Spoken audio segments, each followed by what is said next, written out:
up, docs and docettes? Mother here. Mother. And if you're enjoying Looney Tuning Live, you'll enjoy all sorts of content we have on this channel. It's the product and work of Trevor Thompson, the self-appointed Looney Tunes Critic. And if you like watching online critics dissect animation, then you probably said the same thing he did.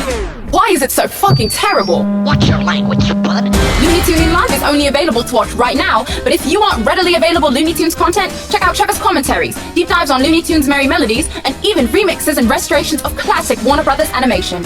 Even the people that make Looney Tunes love Trevor's work. You've been listening to Trevor Thompson. It is the self-appointed Looney Tunes Critic. Although everyone's a critic. He is stinker. Thank you, Misters Bergen and Bowser, and I would thank you to subscribe to Trevor, aka the Looney Tunes Critic. Silly, isn't he? That was a very good commercial.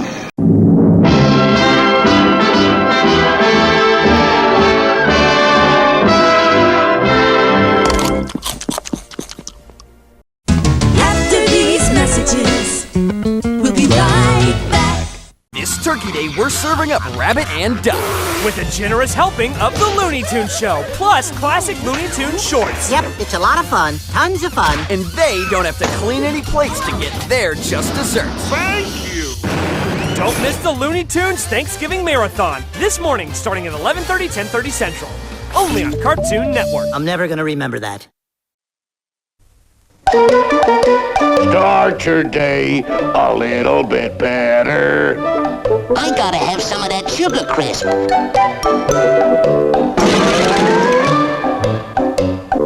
Welcome, Doc. What can I do for you?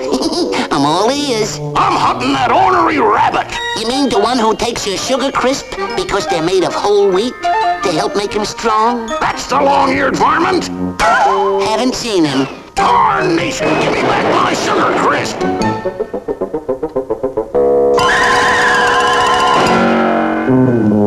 Breakfast, Sam? Well, if you can't beat 'em. Get the muscles of whole wheat with Post Sugar Crisp. For breakfast, it's dandy, or eat it like candy. Start your day a little bit better. Get Sugar Crisp in Post Treat Pack, too. 6 sweet treats made just for kids, like me and you. Could switching to Geico really save you 15% or more on car insurance?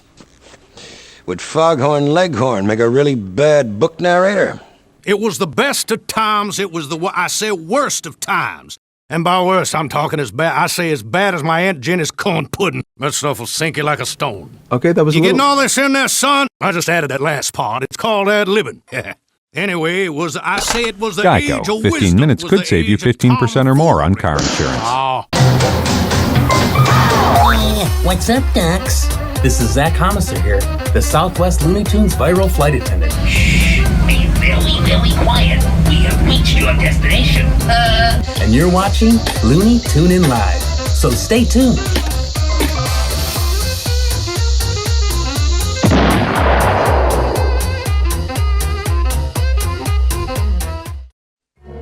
Welcome, one and all, to the Looney Tuning Live Thanks Streaming. I am Trevor Thompson, over here, guys, over here. I'm on the couch. Here we go. It is I, Trevor Thompson, the self-appointed Looney Tunes Critic, wishing all of you a happy Thanksgiving. This is a neat little stream I threw together, very last minute, of course. Not unlike what's going on with a lot of you right now. You've realized that, oh crap, Thanksgiving, that's this week? Shit. You have to go back to drive and get the family all together, go back home, and somehow put something together that you can, at the last minute, that you can at least contribute so that your whole family doesn't think of you as the shiftless layabout that you actually are, Trevor. No, actually, I don't have anything to worry about, because that's what these are for. These are cranberries. And I was recently diagnosed type 2 diabetic. So now I've got to figure out, sugar-free alternatives, and I think I'm experimenting with stevia as a sweetener and also honey. So I have way more cranberries than I actually need for cranberry sauce to bring to my to Thanksgiving table this year, because I haven't experimented with either. I have a suspicion that the honey's going to make it needlessly thick and whatever, but we shall see. But yeah, everybody's kind of scatterbrained and last minute. I was going to do a whole segment with Manx and Iggy and Twink up on the Sour Mash, but Well, see for yourself. Let's just cut to the space feed now. Go ahead. Hello. Manx. Twink. Mother. Hello, Mother here. And thank you for calling the Sour Mash. I don't know what you're doing inside our hastily made spaceship, but please, be a dear and don't steal anything. Or else Twinklebelly, our magical pixie, will, in due time... Yeah, see, they shut Mother off. So look at, those are all the satellite shots that we usually have. That's because they are actually here on Earth.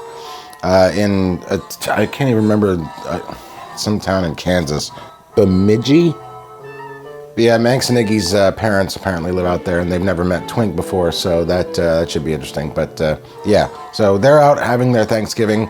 We're going to see some more from them on the channel, by the way, this year and the next coming years. But I am very thankful this year.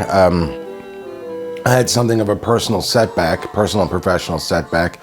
Without getting into it, lots happened. I'm very thankful for the Yosemite Sam What in Tarnation video. Tarnation! Holy hell, is that doing well?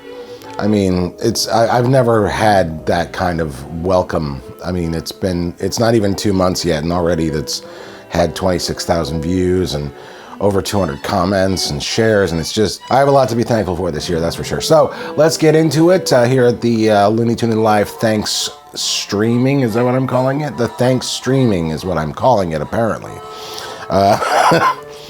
All of this will be edited out.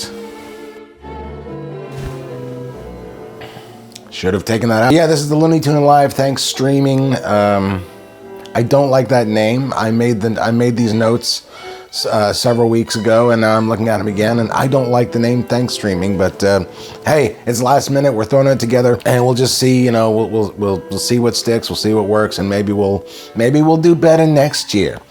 I do want to tell you what's coming up next is the Bugs Bunny's Thanksgiving Diet, and it's not Bugs Bunny's Thanksgiving Diet the special, it's my commentary of Bugs Bunny's Thanksgiving Diet, and even though this does already exist on the channel elsewhere, I had copyright issues with YouTube, so there will be some occasions where you'll still hear it and you'll still hear me talking about it, but the frame will just freeze on you. That's not the streaming or your connection or whatever. That's the way that we get around the YouTube copyright bullshit, which, by the way, if something's proven as fair use once, that means it's fair use always. Just because the goddamn algorithm doesn't understand the laws of fair use, because why would it? It's an algorithm. Doesn't mean anyway. But yeah, so that might happen a few times today in the course of the stream when we show stuff. There might be odd edit or, freeze frames. Just deal with it. It's something we're doing to get around all of the problems that there are. So the way that we got around it for this was freeze frames and edits, and so anyway, I hope it's not too much of a bother for you. We do have some cartoons to show you as well, but before we do all that fun stuff, here it is, my commentary of Bugs Bunny's Thanksgiving Diet. Happy Turkey Day, folks.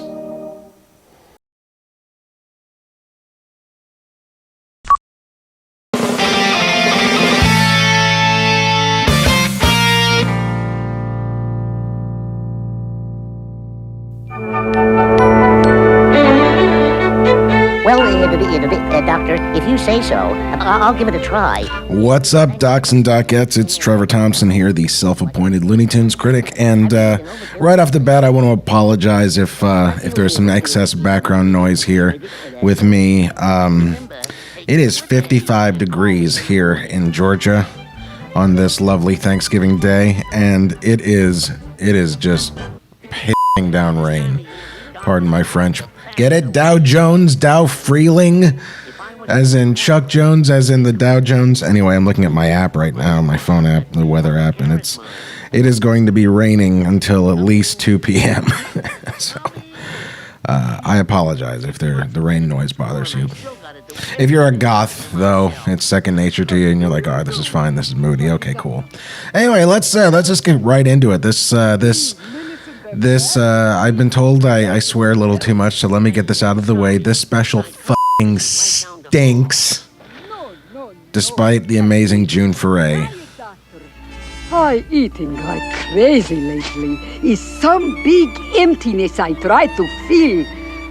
Thanksgiving coming is going to be worse. I really do think that's taken from like a Robert McKimson either piece of animation or that first drawing is from one of the McKimson shorts where Millicent is in it because she looks really good there at the beginning in terms of being on model.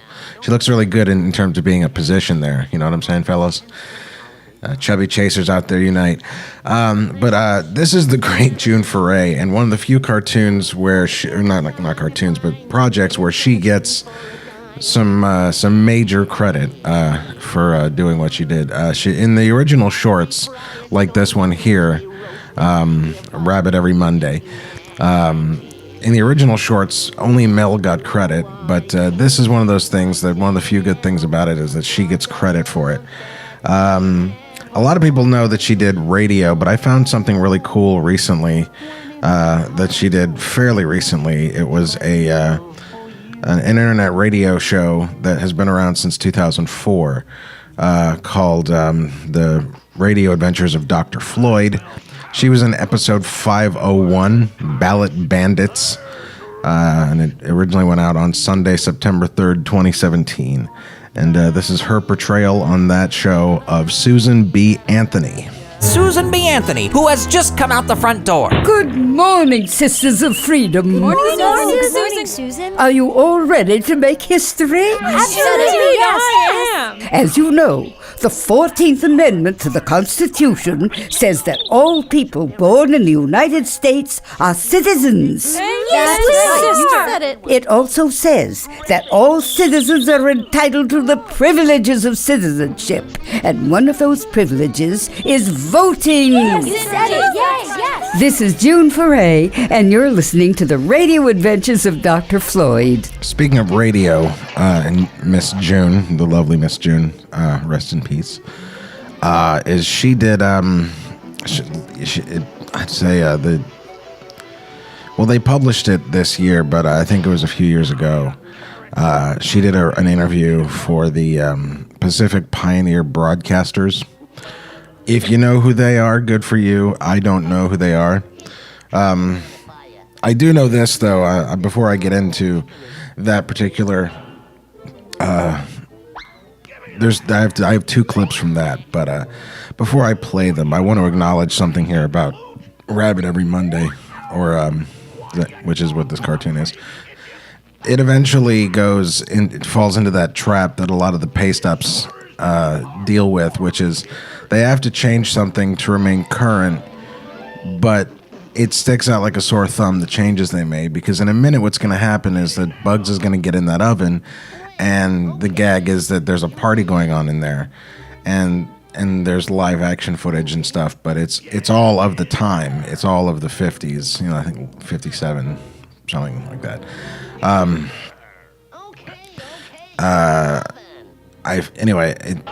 Now it's all dialogue, new dialogue, and the music is a lot more timely, which is that this special came out in 1979. So when he sticks his head out again here, you hear new Mel Blanc and disco music. Start roasting.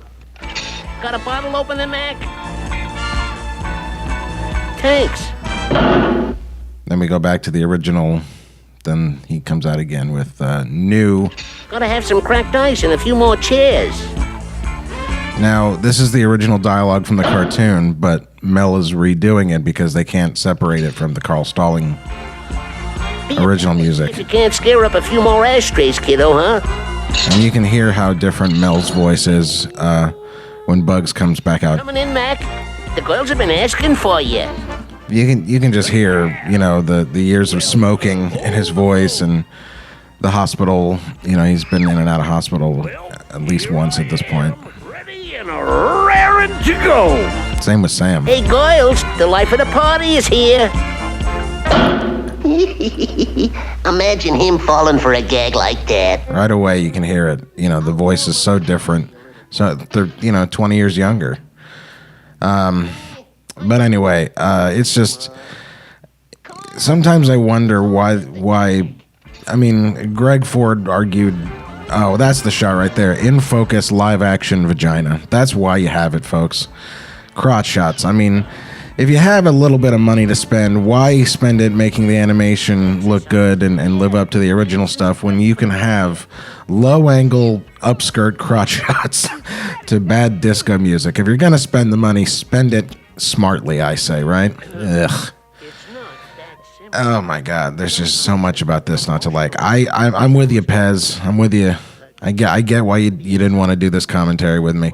But we got to get back to and her radio stuff, because as I was saying, she did an interview with the Pacific Pioneer broadcasters as they segue into this Coyote and Roadrunner montage, which, by the way, there's a bunch of different cartoons. I'll list them later, but there's a bunch of these different cartoons that just look completely different because of the time, and they try to cut them together like it's one long continuous thing, and it's really lame. Anyway, Pacific Pioneer broadcasters, this is June talking about, we all know she has a radio career, but did you know, guys, that she wrote scripts too? Yes. Well, she mentions that here in this interview.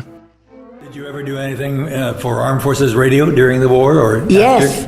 after? Tom Lewis?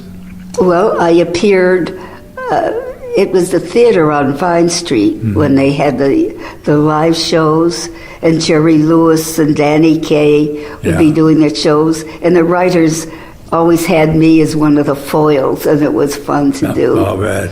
Yeah.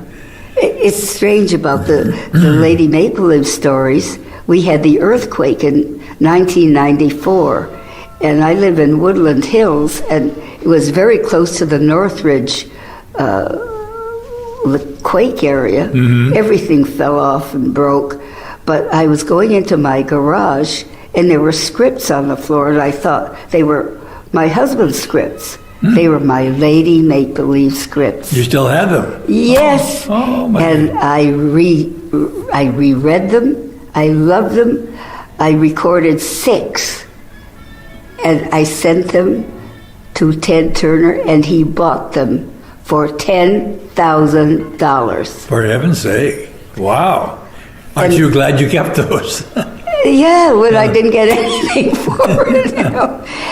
But when Turner was bought by Warner's and AOL bought Warner's, they didn't want them. So I called Atlanta and I said, could I have my scripts back? And they said, you'll have to wait for 2 more years until the option is up. I did, and now I own them again. Oh, good. Yeah. Did you write them in longhand or type them? How did you originally do them? I had a type. I wrote them in longhand and then I typed them up. Yeah. So this guy, I don't know that he did his research necessarily when he interviewed Jen, because he literally asks her if she ever worked with Mel Blanc. Somebody said that you were the female Mel Blanc. And then another person said, no, Mel Blanc was the male June Foray. Chuck Jones said that. Did he say that? Chuck was the one. It embarrasses me because Mel was so talented. Did you ever work with Mel? Oh, I did 39 short films with him at Warner Brothers. Did you really? Yeah. Oh, yeah. I had never met Mel before. But the first time when I did Broomstick Bunny in 1955 or 56, that's when I first met Mel. For heaven's sake. And then I did 39 shows. For heaven's sake. For heaven's sake. You'd think I would do the homework. For heaven's sake. I'm sorry. I shouldn't make fun, but I do, and I don't care that it bothers people that I do. Anyway, it is raining like an SOB right now, so I apologize for that noise. Anyway, that montage of the Roadrunner stuff that looked very, very different was Stop, Look, and Hasten, Guided Muscle, Zip, Zip, Hooray, and Beep, Beep. And that clip we just saw was from Tweet Dreams. I forget what there's some more stuff coming up in this little segment of Sylvester that they do. They pick some good stuff, but again, it doesn't really, I mean, they don't really care that it doesn't flow. It's you see stuff from Too Hop to Handle and Sandy Claus and Birds Anonymous, my favorite Sylvester and Tweety cartoon ever. Freudy Cat, canned feud. So, you know, then there's the, there's just, it doesn't feel, I mean, let me just talk a little bit, if I may, about the Dave DeTeege, Hal Gear era of this. And if I'm going to be catty, get it? Because it's a cat sequence. The first thing that I heard when I did some digging with my friends in the industry, as it were, who choose to remain nameless, word around the campfire was, back in these days, Hal Gear was a somewhat vocal anti-Semite, which is weird that he worked so closely with Frizz. You know, and Frizz would have certainly been around, it being DFE, and also when he was at WB. And I really can't verify this beyond what the person who studied under these old guys insisted, but you know, they probably wouldn't make such a thing up if they didn't have a reason to back it up. Anyway, Gear, he produced a lot of the worst looking stuff for Warner Brothers and with DFE, which is not Daffy, it's DePatie Freeling Enterprises. So there's some names on this thing that should get some credit, because I'm gonna get into them in a bit, because Hal Gear, he was one of those people that he acted as a sort of a caretaker in the WB cartoon division during a long period when there wasn't a lot going on, not a lot of stuff that was of importance. Like even if you consider stuff like the Chuck Jones's Bugs Bunny Roadrunner movie and the Frizz's Looney Bugs Bunny movie, if you consider those good, well, that's fine, but that wasn't really being done at Warner's. So, and his name is on some of the weakest stuff ever done at WB. He lived to be about 100 or 100, and he was I think his history is that he was a film editor. Interesting to note, this was at a weird time when film editors seemed to be the guys that ran studios, because Joe Ruby and Ken Spears were film editors, and they ran Ruby Spears in the 80s. And I think Lou Scheimer, the dreaded Filmation, had been a former film editor,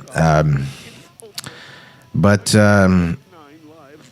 there's another name that I couldn't get much information about that you see on these things, William L. Hendricks. He was executive in charge of animation at this time. I think he's somehow tied to the Toys for Tots toy drive. And the other thing I didn't really get into is a Dave DeTeege, which is how I imagine Bugs Bunny would say it. Oh yeah, Doc, that's Dave DeTeege. He was kind of a story man. For Frizz. By the way, this is Canned Feud. One of the funniest Sylvester cartoons ever. Just because of this mouse. This mouse is a f***ing asshole. I love this mouse. This is a great cartoon. Anyway, but Dave DeTeege, Doc, he was kind of a workhorse for Frizz. He must have been, because otherwise Frizz wouldn't have depended on him so much. So was Artley and Artie, but Artley and Artie did not work on this. But speaking of people who did work on this, let's go look at that first credit title card. There's a guy there, Jack Enyart. I think that's how you pronounce his name.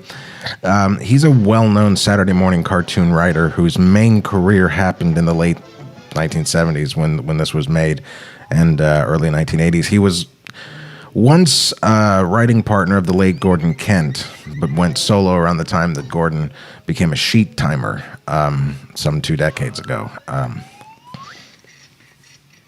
Some people call the time of Who Framed Roger Rabbit the Silver Age, and of animation. And then at that time, Jack started to call himself Man About Toon. I guess riding on the coattails of Roger Rabbit.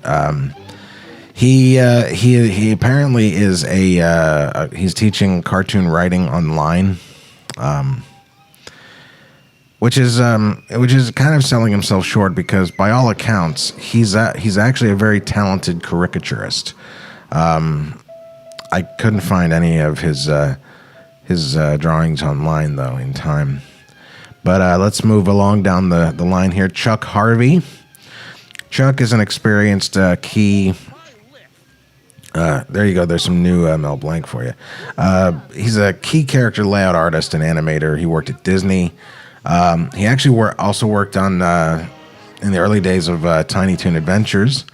Much did Art Leonardi. He worked the earliest months of what would become Warner Brothers Television Animation, and I think he may be retired now. Tom Ray.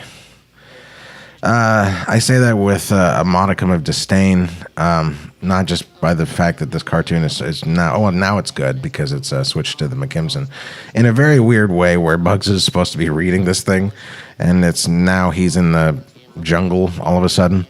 It's weird. Anyway, Tom Ray, but it's a good-looking McKimson cartoon, so who can complain? Not me. No, not me. Tom Ray was an assistant animator at MGM in the 1950s, promoted to animator eventually, and then he worked with Chuck Jones in the 60s on a lot of those projects Chuck was doing. One of the problems with Tom is that when he got older, he kind of lost the timing and the quickness, and he actually the only jobs that he could really get at the end were timing exposure X sheets, which he also kind of lost the ability for, because he did the if you remember in Gremlins 2, all that stuff with the intro and Chuck and Bugs and Daffy on the Warner Brothers Shield, that's actually all Ray. Chuck took the blame for it, but he directed and timed all that stuff. Now, let me just say here, there's a name here, Norm McCabe. If you guys don't know who Norm McCabe is, oh my goodness. Norm is probably the oldest guy here. By the way, they're cutting around from cartoon to cartoon, because this cartoon has clips. That was a clip of Devil May Hair within Bedeviled Rabbit. I don't know if people actually noticed that, but the background changes for that one shot. Anyway, Norm McCabe worked at Termite Terrace. He directed some cartoons. He didn't really have the ability to do it, really. By the way, we're gonna pod this up so you guys can hear the new Mel Blanc footage to accommodate the plot. Toss a mean salad. But any real gourmet knows you just don't serve rabbit at Thanksgiving. You serve wild turkey surprise. Wild turkey surprise? Too bad I'm all tied up, or I'd cook you up a batch. Yeah, maybe they could have sped him up a little bit there. Who knows? But anyway, Norm McCabe, actually, he probably worked the longest, because he actually worked at Warner Brothers TV Animation in the 90s.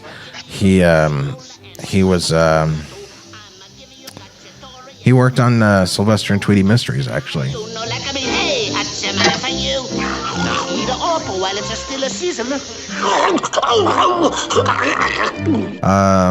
Sonia Ruta. She was a middle-aged female European animator on staff at Filmation. Sorry about that, Sonia. And around 78 until 81, so she probably did this while working at Filmation. She also went by the name Sonia Rutova, perhaps in her native country. She also worked on Heavy Traffic as an assistant animator. and she worked on a West German production, Die Konferenz des Theater, produced, which is probably not how you pronounce it at all, produced in 1969. At the bottom there, it says Tiger West. His name is Robert Tiger West. Though he's credited here as an animator, he was for years credited on Hanna-Barbera Productions as the head of the xerography department. And by the way, if you want more information about that, watch my video on Tom Minton and Toby Danger talking about Johnny Quest and xerography. Anyway, Tiger West, not Quest, was a guy. He did a lot of different areas of animation throughout his career. He probably did a bit of everything. Whatever, for whatever studio he was working for. If you look at his IMDb page, it is quite an interesting. It's just really amazing. He acted in silent films as an infant. He was an assistant animator at Disney in the 40s. Later assisted on the MGM Tom and Jerry shorts, which is probably where he met Bill and Joe, who would later hire him at their studio at Hanna-Barbera.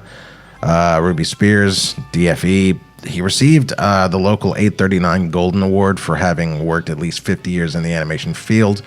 And lastly, here at the bottom, it says the Richard Williams credit. It's just, I can't find anything about this guy. It's not Richard Williams from Roger Rabbit and Thief and the Cobbler and all that stuff. But he may have been an animator at Disney in the early 30s. That's the only thing I can really find out. But Tiger West was said. After all, for this show, we need... Bit of a pill popper, kind of an alcohol abuser, but, I can't confirm or deny that, really. Anyway, I'm going to end on that note. He said to his fans who were not thankful at all for him, but if you are, go to our Patreon page. Let me just put it that way. I'll hawk us out there. And I'm thankful for all of you. This is the first Thanksgiving thing I've done. I didn't do one last year or the year before. So here it is. It's overdue.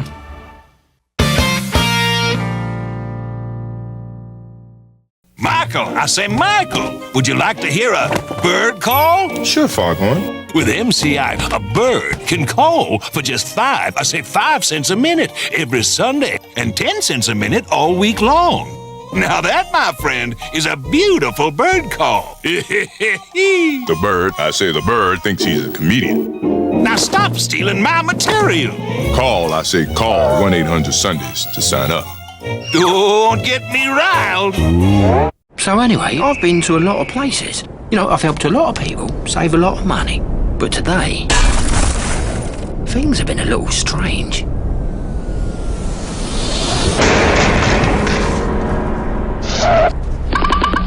Meep, meep. Meep, meep.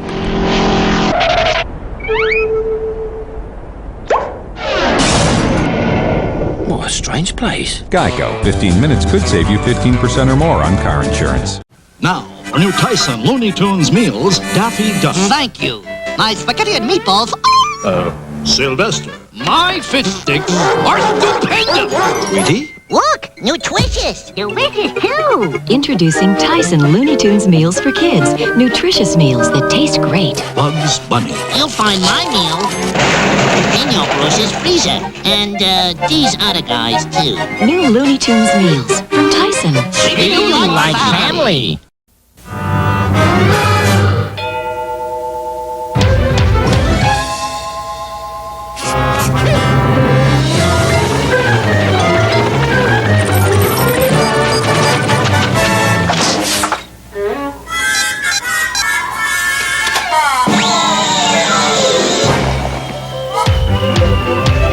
Going. Nothing outlasts the Energizer battery. It keeps going and going and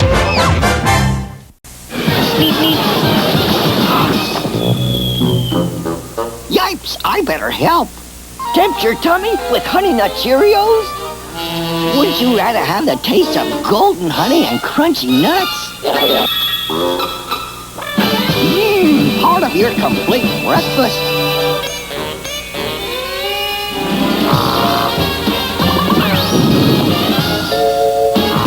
It's Honey Nut Cheerios. Meep, meep. Tricks is part of this good nutritious breakfast. Billy Rabbit, tricks are for kids. What that rabbit needs is a Tricky in disguise. Hello? What's up, Doc? The Bugs Bunny? In, Poison, to help you get some tricks. Fruity tricks? Orange, lemon, grape. What? No carrot? Here. Have I got a disguise for you? Here's the plan. Will Bugs Bunny help the rabbit get some tricks? I beg your pardon. Hey, welcome back, everybody, to Looney Tunes Live's Thanks Streaming. And a title that I have now decided I hate. But it's okay. I'm being relaxed and groovy and going along with things. I did tell you, I hope you guys liked that. That was my commentary of the Bugs Bunny's Thanksgiving Diet Special.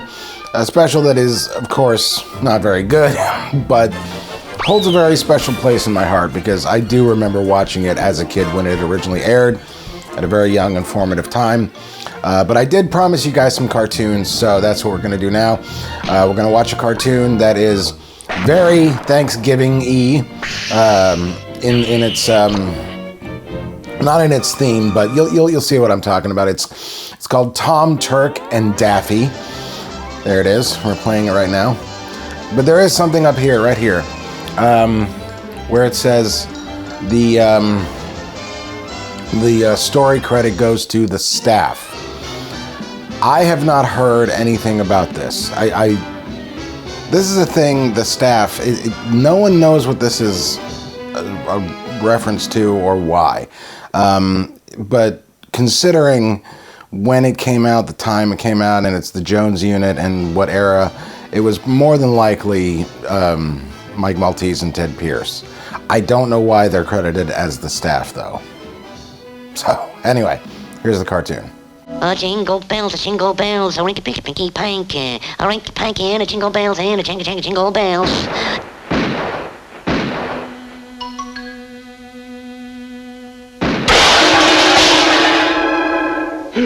He's after me. He's gonna kill me.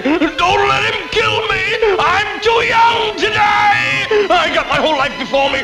Love, travel, good books. Oh, hide me, hide me, hide me. Oh. Here, pull yourself together, Tom. Snap out of it, snap out. You're verging on the hysterical. Come on now, brace up, brace up. There, that's more like it. Now, let's see now. Where'll I hide this seagull? Oh, here we are. No, a little too obvious. Yeah, too obvious.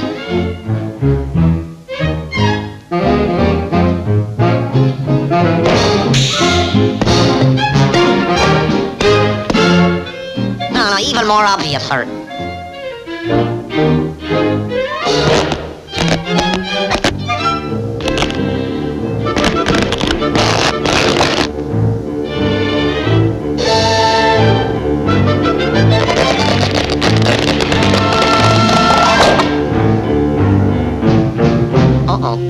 He's just an angel in disguise. He's just an angel in disguise. Did you lose something, fat stuff? I'm looking for a darned old turkey. Sir, do you mean to insinuate that I'd hide your darned old turkey? I was certain he came this way. Well, I ain't talking, see? My lips are sealed. Well, gee, I ain't no stool pigeon, see? What a pal, what a pal, what a pal, what a pal, what a pal, what a pal, what a pal. Oh, dag nabbit. And I had everything ready for a nice big turkey dinner. Not a word out of me! I ain't no squealer. I'm not... Turkey dinner? Uh-huh, and with chestnut dressing, too. No, I won't talk. They can't make me. I'm no stool pigeon. I'm not... Cranberry sauce? Yeah, and with mashed potatoes and green peas. Mashed potatoes and green peas? No, they can't sweat it out of me. I won't be a stool pigeon. I won't be a... Oh, and candied yams? Candied yams. Oh, the yams did it! The yams did it! The yams did it!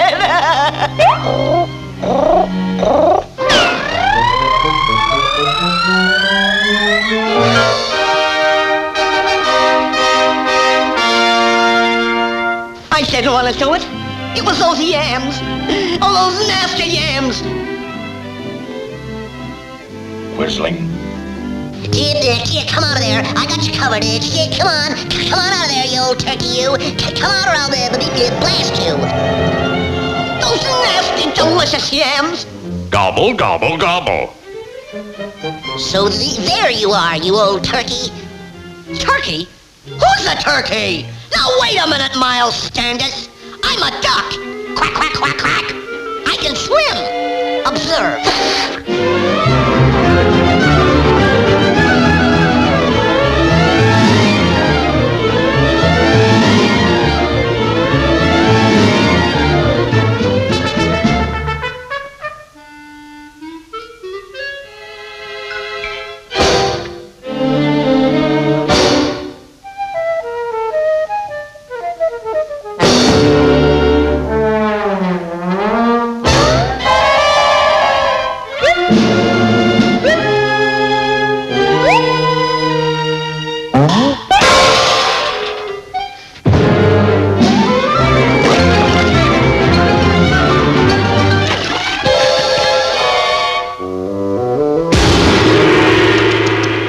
As a cucumber.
That's all, folks.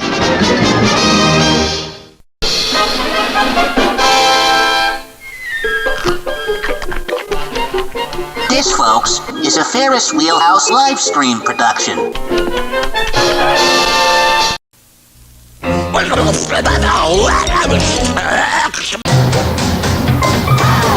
Hi, I'm Amazon Kane. I'm a writer and artist, and you're watching Looney Tunes Live.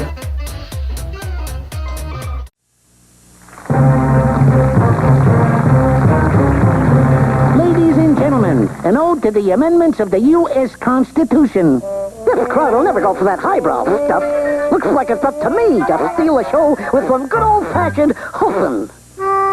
Our Constitution's really splendid, but sometimes we do amend it. Mend. With my life we would defend it, but sometimes we do amend it. Mend.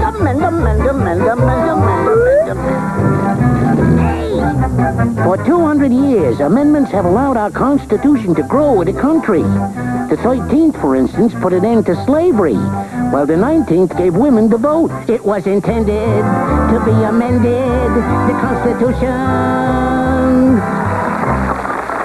Okay already. Well, they kind of liked us. Perhaps I should amend my act.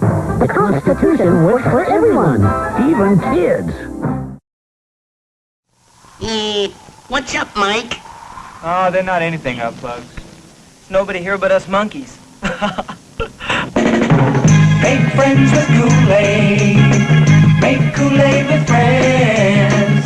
For a brew that never ends.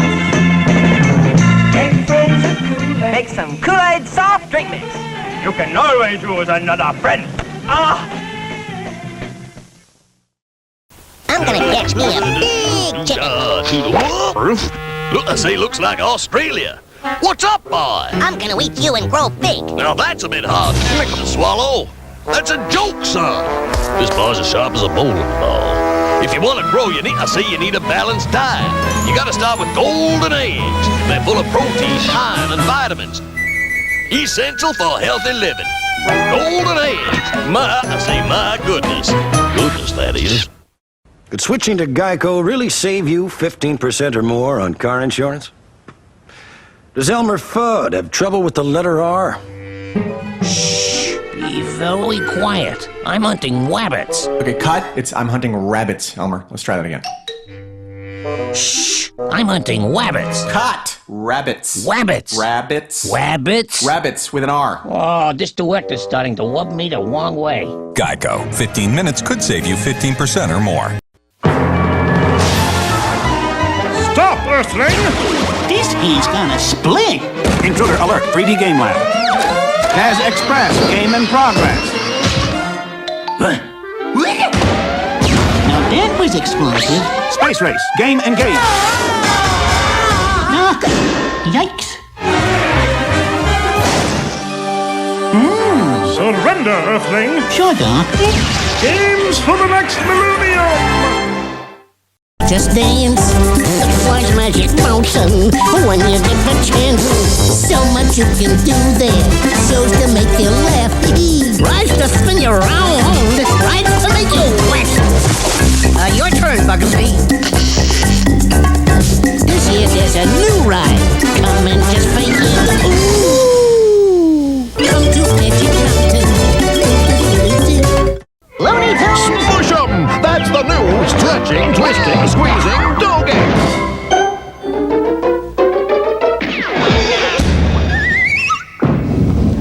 Looney Tunes Smush 'em! The only game where you can... and again and again! And still come in first when you stretch to win! I win! Looney Tunes Smush 'em game from Tyco. Sounds like a smash hit. Ah! Don't say that! You're despicable! It's almost showtime. Coming! Just look at all these Tyson Looney Tunes meals. They're delicious. And with one small adjustment, they're perfect. And now, Tyson Looney Tunes Meals. Look at all the ducks. Should have used duct tape. Tyson Looney Tunes Meals. And delicious new Looney Tunes pastas. Both with a prize inside. Nutritious dishes. From Tyson. They're new, mad, and mean, and there's only one way to get in on the action. Are you game to Tazo? Just a minute, Buster. I should be on top. Okay, Doc, take it easy. Tazos with Looney Tunes are here! Start collecting now. And you can stack, you can whack, and you can... Win! So let's Tazo. You're free in these packs, folks. Where are you taking us, Rabbit? It's a surprise. See for yourself, Duck. Great adventure! Since Great Adventure opened Looney Tunes Land, the fun just got funnier. Funnier rides, funnier shows, funnier friends. Six Flags Great Adventure. Now, funnier bugs. Hey, welcome back to Looney Tunes Live's Thanks Streaming. And I hope you guys are having a good time. I hope you guys are eating turkey and you're with family and you have a lot to be thankful for, or at least one thing to be thankful for. I do. I'm thankful for all of you. I'm glad you guys are here. I was about to say something poignant, but that's not true, and I don't want to lie to you. The fact of the matter is, though, we're going to keep things moving right along. We're going to do another one of my old commentaries. This is for the Daffy Duck's Thanks for Giving special.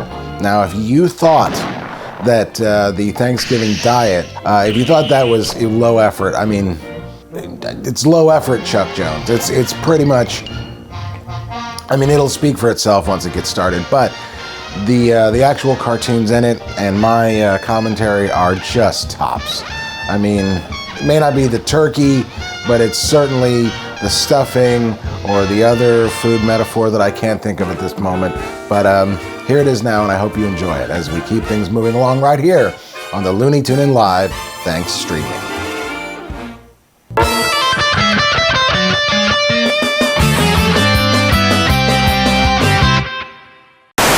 How's that? What's Clint Eastwood got that I haven't got? Well, for one thing, I'm not gonna fire Clint Eastwood, and I am gonna fire you.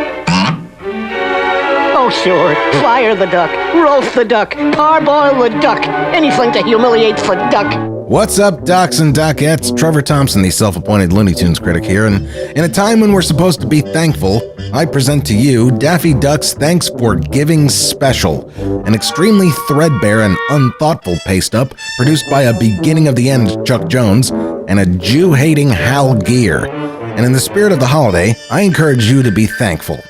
Thankful that I didn't do a commentary of it. There's no need to bring an innocent along to witness this. Fear not, Jan Matthew. I shall go it alone. See you for Christmas commentary. And also, speaking of commentaries, to do one runs the entire length of the thing, but everything that can be said about this dumpster fire of a special can be said in less than 10 minutes. So let's examine what went wrong with this thing. Or, in the spirit of the holiday, let's unstuff this turkey. Gobble, gobble, gobble. The special begins by setting up the very weak premise that Daffy is reminiscing about what he received from previous holidays, and decides that upon seeing in his calendar that Thanksgiving is approaching, he can receive thanks. So he channels that thanks into the form of pitching a cartoon, and the rest of the special is Daffy in JL's office, reminding him of 3 other cartoons he did once: Robin Hood Daffy, Drip Along Daffy, and His Bitter Half. Then at the end, JL approves it, and we see that the cartoon in question is Duck Dodgers and the Return of the 24th and a Half Century, a delightful cartoon. That is, of course, only if you're watching it in the hospital after receiving analingus by way of a school of horny piranhas. Gossamer is quite nervous about piranha. Let's just start by saying it. This Thanksgiving special has very little to do with Thanksgiving. In fact, this is the only segment of the special that has anything to do with Thanksgiving at all, even where Thanksgiving is even mentioned. It literally feels like Chuck Jones was making a special about Daffy pitching a cartoon one year, and then they got held up in production and realized they weren't going to finish until November, so they tacked on this intro and made it about Thanksgiving at the last goddamn second. Seriously, the rest of the special is Daffy arguing with JL, and they used new and old animation here. When they come back from commercial, it starts with old animation from the Scarlet Pumpernickel, and the problem that would be later solved with Daffy Duck's Quackbusters, that of the transition between new and old animation, is as jarring as ever here. Everything about the new animation is different, and it shows. Chuck's drawing style is odd, his timing is sluggish, Mel's voice is starting to go, Dean Elliott's music doesn't hold a candle to stalling scores, it's just jarring going back and forth like that. These specials make me carsick. Matt Hunter and I expressed this when we did the Halloween commentary a few weeks ago, but it's weird to think of these Hal Gear produced specials as so bad when you consider that, from a percentage standpoint, the vast majority of them are made up of mostly classic animation. We get to see almost the entirety of His Bitter Half, a very rare cartoon today, by the way, and it's one of Fred Freeling's best. A lot of us are left asking, why don't they just play the cartoons uncut? I mean, think about it from the studio's point of view. If you're not willing to spend the money to hire the right people, I apologize, just a diatribe, but just because they worked on the old shorts doesn't mean they were good enough to keep working well into, past retirement age. As we've seen with people like the brilliant Mark Kousler, sometimes it's best to have the old-timers teach, but get out of the way. Anyway, sorry, that's just a point for another day. Anyway, if you're from the studio standpoint, if you're not willing to spend the money and you don't want to make any effort to do something good, which clearly at this time they weren't interested in that, then don't.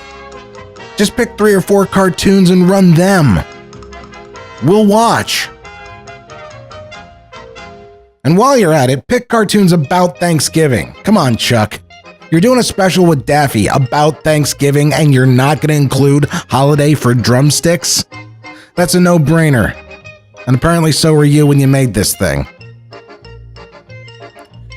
So that's really all it is. Daffy looks at his accolades from previous holidays, decides that he needs more thanks, so he spends the rest of the special asking the head of the studio to let him make the Duck Dodgers cartoon, and to make his point, he references 3 other cartoons he did once. And this is how it all ends. This is the tacked-on little piece of animation after the Duck Dodgers cartoon. I'm sorry, fair use gods, but I'm playing every little bit of it, and it's less than a minute, so you can bite me. Brilliant film, JL? Didn't I confirm your faith in me? Interesting. Why don't you remake it before you shelve it? Yeah, why don't we remake it before we shelve it? Now, that's what I'd call a constructive suggestion. Why don't we do the whole thing over before we put it on the shelf?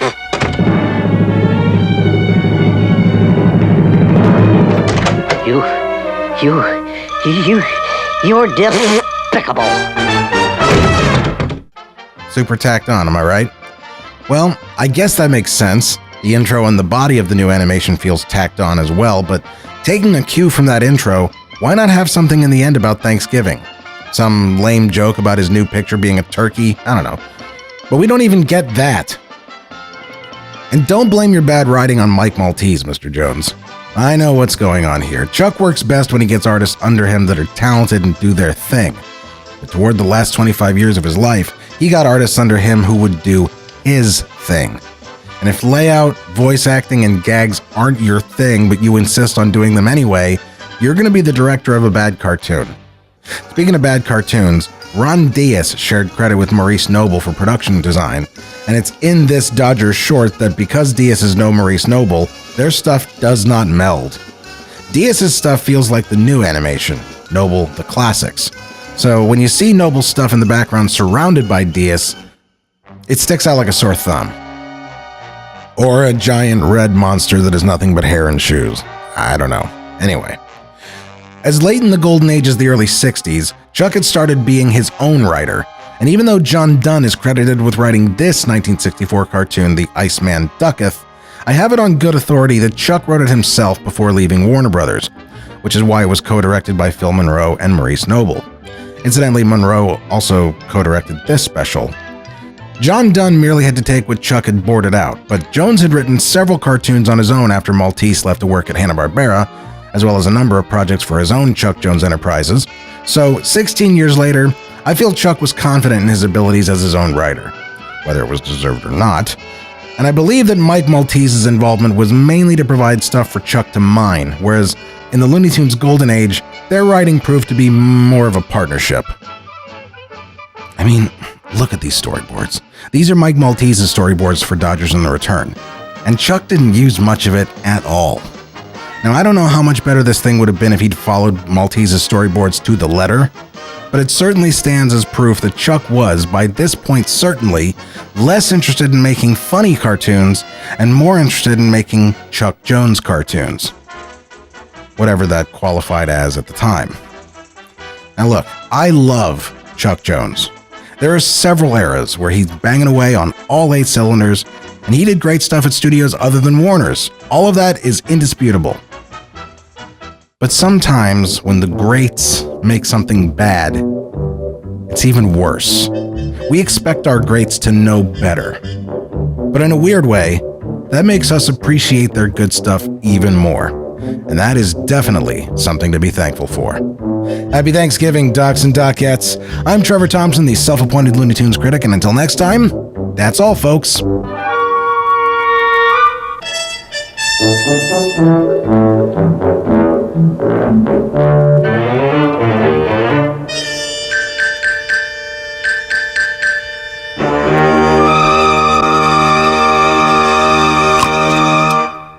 years, they've been living in the vaults of Warner Brothers. Now they're escaping the loony bin and heading straight for you. New from the Warner Home Video Classic Animation Collection, it's the Looney Tunes Golden Collection Volume 3. You know, funny stuff. 60 classic cartoons from the vaults of the Warner Brothers Library. I'm a chicken hawk. These episodes are totally restored and remastered. Isn't the amusement modern science wonderful? And now available for the first time on DVD. With a totally loony collection of wacky special features, including an introduction by Whoopi Goldberg, commentaries with cartoon experts, documentaries, and more. The same loony cartoons you loved as a kid are now better than ever, and you can make them yours. Watch out, Doc. And help future generations know the pleasures of a good hard punch in the face. The Looney Tunes Golden Collection Volume 3. Look for this 4-disc collection now and get a collectible animation cell inside each DVD while supplies last. We're also available for picnics, large meetings, children's parties. And be sure to look for Looney Tunes Golden Collections Volumes 1 and 2.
I'm gonna shoot ye turkey for ye Thanksgiving.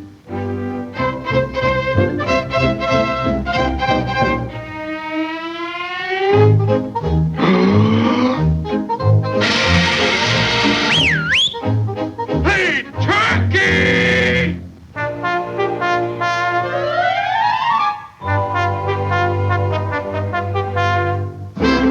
Well, what do you know?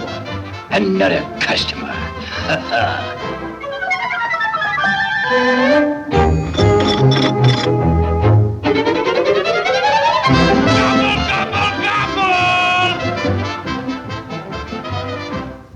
Psst. Hey, Junior, you want to buy a hot turkey? Is it fresh? Is it fresh? Look at that white meat. Look at that dark meat. Feel the material in that wing. Look at the size of that wishbone. You want to eat it here or take it with you? Well, I don't know. Okay, Junior, I'll wrap it as a gift.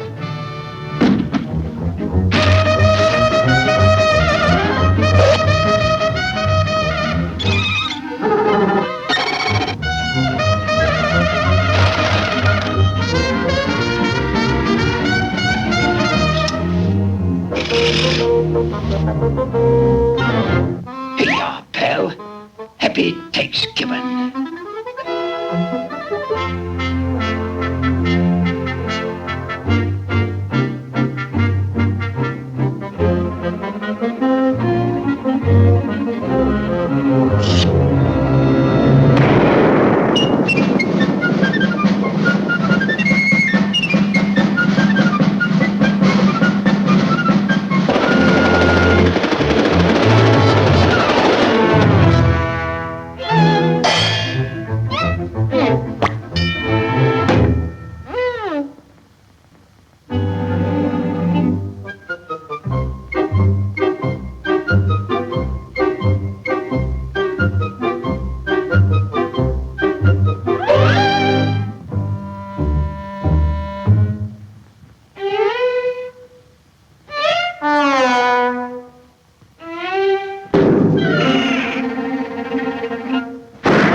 Who,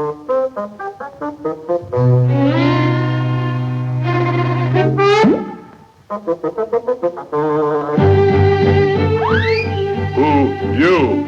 Why, I'm just a pilgrim, a turkey, a gun, a Thanksgiving hunter. I'm a pilgrim. I wouldn't do. Oh, excuse me. Who, you? We half-breed.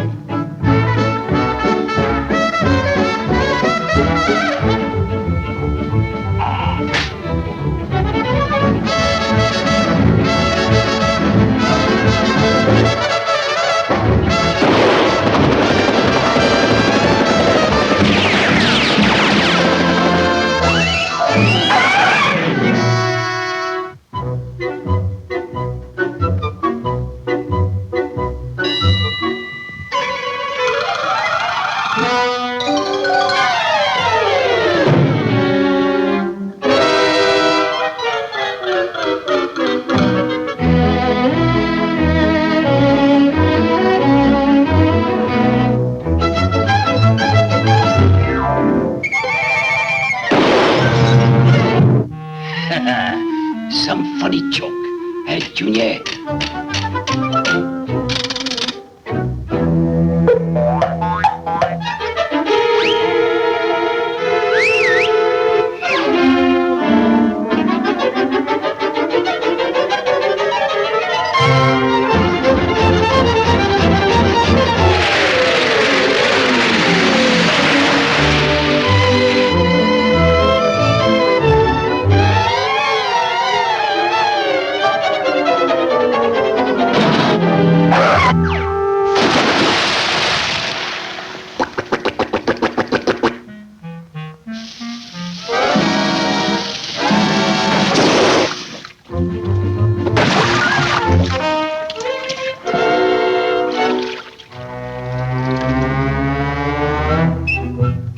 Listen, Junior, you ain't never gonna catch me for no Thanksgiving dinner. Therefore, why don't we eat at Joe's? Well, all right. We'll eat at Joe's.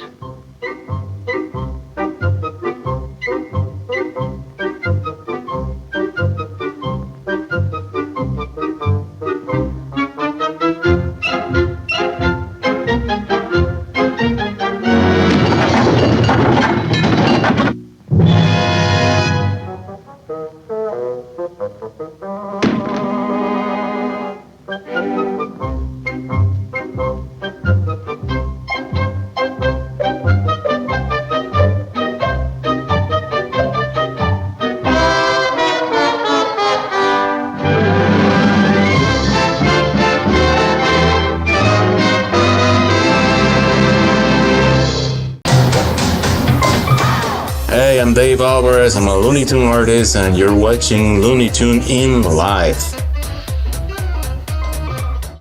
Yeah, not bad for an amateur. Disguised as me, you're sure to get some tricks. Is that silly rabbit? Yeah, make that Bunny. Bugs Bunny. Wow! Could you send me a box of tricks? Sure. Us movie stars love tricks. A delicious part of this complete breakfast. Tricks? Oranges, lemons, grapes. For me! Silly rabbit. I prefer a happy ending. It's almost showtime. Coming! Just look at all these Tyson Looney Tunes meals. They're delicious. And with one small adjustment, they're perfect. And now, Tyson Looney Tunes meals. Look at all the ducks. Should have used duct tape. Tyson Looney Tunes meals and delicious new Looney Tunes pastas. Both with a prize inside. Nutritious dishes. From Tyson.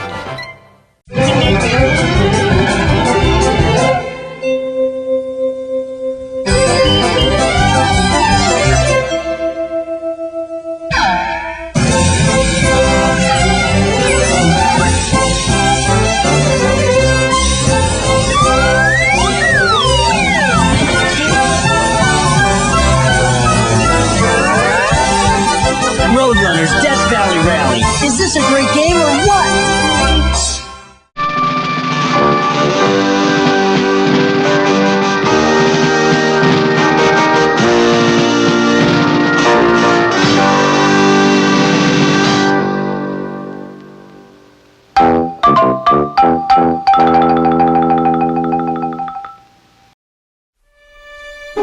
Guess who got the job in the UK, amigos? See you later.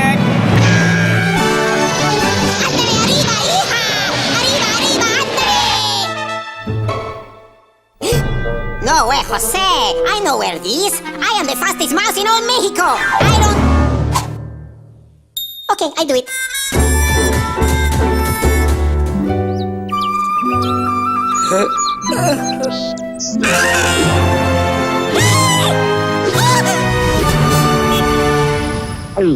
Fibre optic broadband from Virgin Media, the fastest in the UK. Hey kids, join me down at KFC and get your very own Looney Tunes toy. Free with every chicky meal. That's terrific! With Bugs, Daffy, Sylvester and Tweety to collect, the fun will never stop. So for the secret of fun, follow me to KFC.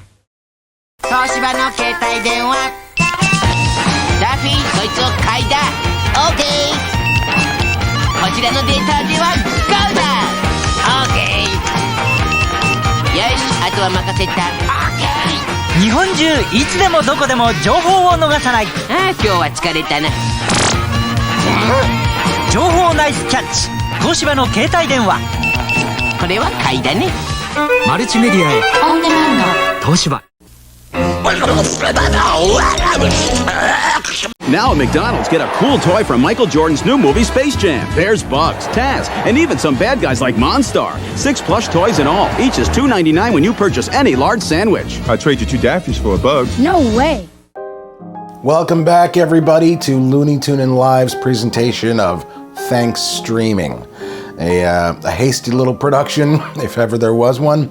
I couldn't get my puppets and my half-naked fairy to be here for the festivities. I couldn't get my cranberry sauce made in time to have any on-camera shots. None of the stuff I'm working on is ready. I'm painting my old microphone, and I got, customizable mic plates and mic skins, and we're bringing back the commentaries, but I don't have any commentaries to speak of right now.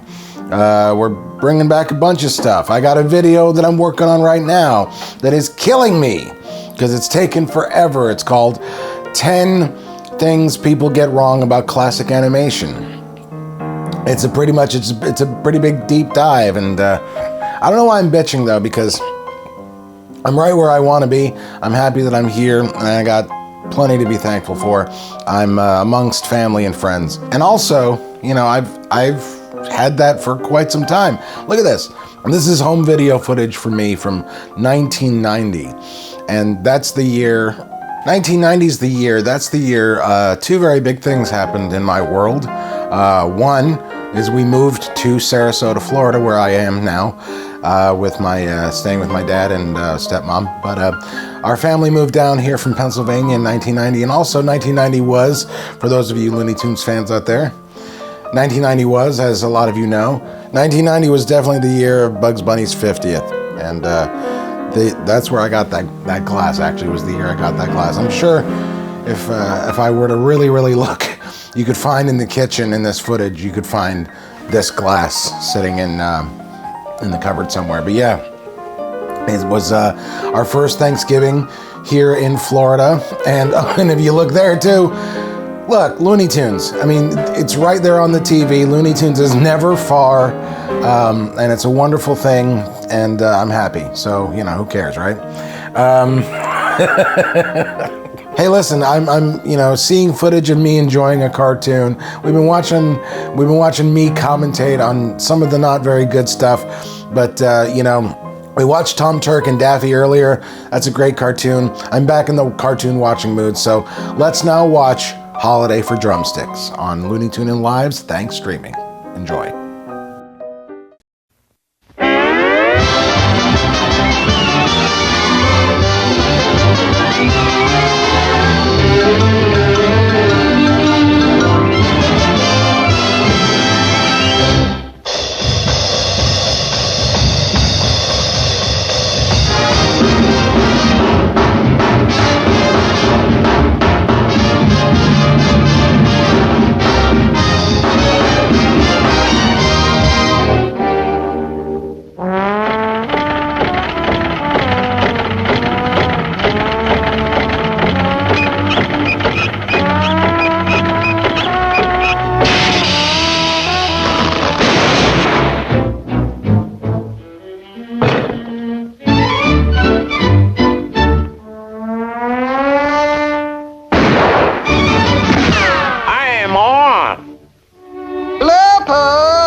Coffee's poured.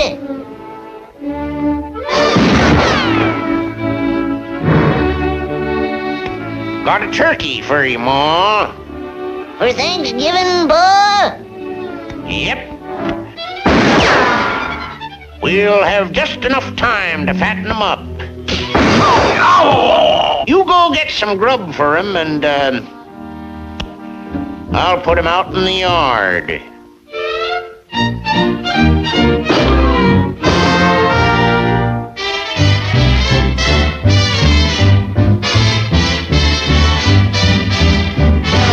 How do you like that? Putting another bird in here, another mouth to feed.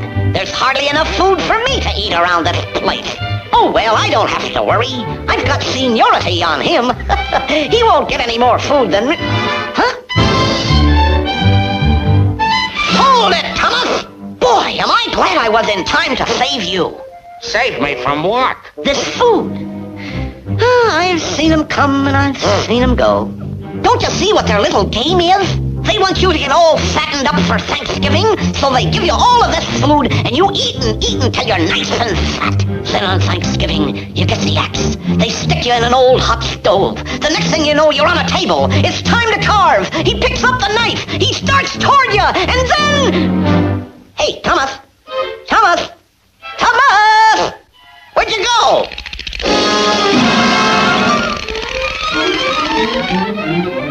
Now what you've got to do is fool him and not eat. In fact, you better start reducing. You weigh too much now. Here, see for yourself.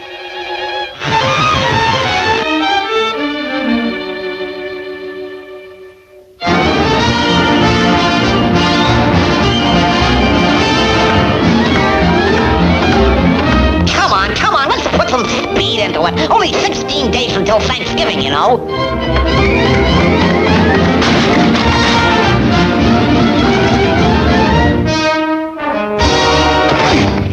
Attaboy, Tom! Let's the stuff! Lift him up and lay him down!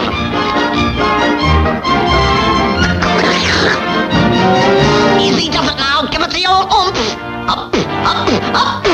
You've done it!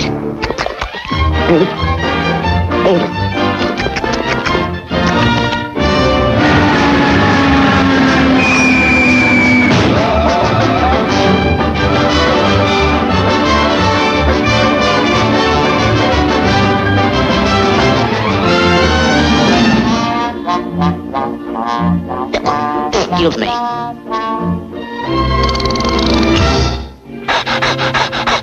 Well, here it is, Thanksgiving Day, and you're safe as a bug in a rug, thanks to me. What a wreck. Nobody would eat you now. It's Thanksgiving Day, Ma. I better go out and get the turkey. Land sakes, this turkey's sure a bony-looking critter. Don't look very healthy to me. Yeah, ain't he a mess? Too bad he ain't healthy like me. Here, look at this wing. Did you ever see a wing like that on a duck before? Yes, sir. I'm all fat, tender duck. Now take this drumstick, for instance. Ain't that a beauty? Yeah, but it's a shame you can't eat duck on Thanksgiving. Or can you?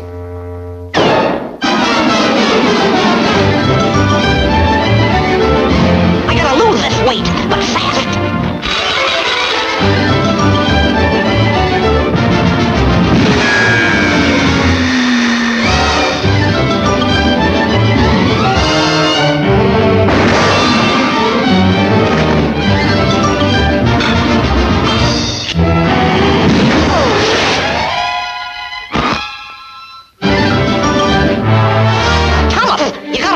Quick! Okay, hide under here. No, he'll find you there. Over here.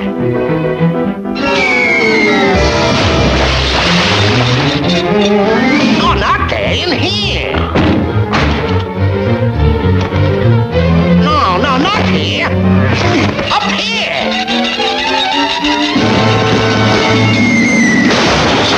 Hey, look, you had better leave the country. Go to Rio where they don't have Thanksgiving.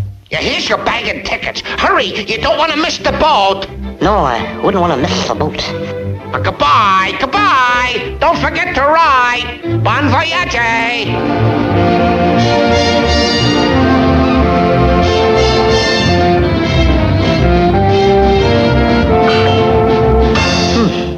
Inside stateroom. I'll have to talk to the steward.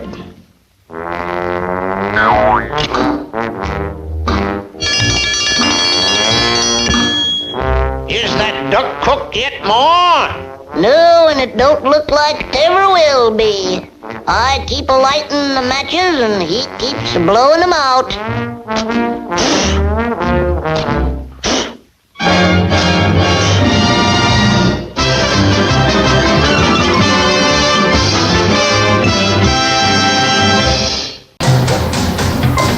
Hi folks, Nico Cololeo here, creator of Ollie and Scoops, and you're watching Looney Tune In Live. Thank you. I'm glad you're here because I've got something really special for you. Behold, the Looney Tunes All-Stars. Me, Bugs Bunny, and the whole Looney gang have come together especially to bring you back-to-back laughs and more crazy capers than ever. Hosted by this handsome hair. And what's up, Doc? You'll get all this and more in the Looney Tunes All-Stars. Coming soon, only on Boomerang. Hello, Bugsy. Well, hello, Porky. You're at Hardee's, and you brought your friend along. Now when you buy a Pepsi for 49 cents, you can keep the Looney Tunes glass. Collect a set, because there's a new glass every week at Hardee's. Just ask us to fill a funny glass to go. Speedy's the face that brings me back. Sweetie's the face that brings me back. Hardee's the place that brings us back again.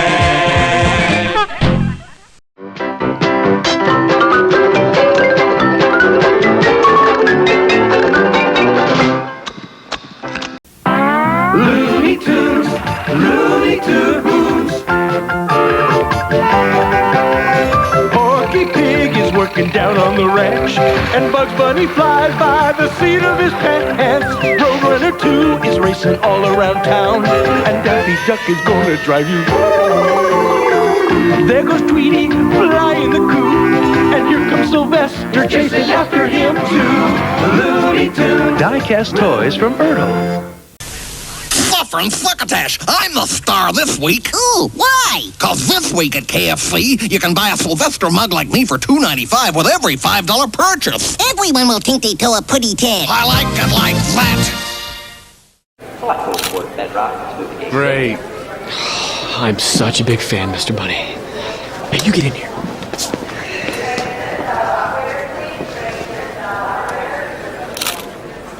Hey, Ronnie. When you get done with that duck, step in here. I want to get a group shot with Mr. Bunny. Introducing the Looney Tunes family of video games from Sunsoft. Family pictures. There's Bugs Bunny Rabbit Rampage. Now you're talking. Speedy Gonzales. Bye. Looney Tunes Suffering Succotash. Roadrunners Death Valley Rally. Beep beep. Tasmania.